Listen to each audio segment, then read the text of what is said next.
Another section coming to an end. Let's wrap this up and get into our homework assignments. So the key takeaways from this section of fundamental analysis. Well, it's important to the Forex and futures markets. You want to focus on the economic, financial, and geopolitical factors that impact supply and demand. You want to keep track of GDP, the inflation, employment, and trade data, as these are going to give you kind of a general idea of trends and incoming volatility. You want to pay attention to these, but do not use them as setups. Use them as get ready, something's happening, and get ready to trade it as setups form. These are not automatic buy and sell signals. Definitely want to pay attention to the central banks.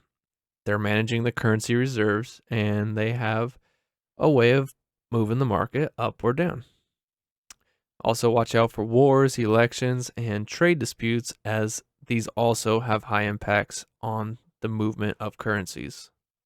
You want to use these in your trade system. You have your normal setup, rules, risk management, but when you're doing the high overview of the markets, you want to use this fundamental analysis to get you ready and not surprised when big volatility comes in, because you know, hey, a war is going on. This kind of news is hitting the markets right now. Watch out, could swing this way. And if it starts going that way, I'm getting ready with my setup to take trades that way.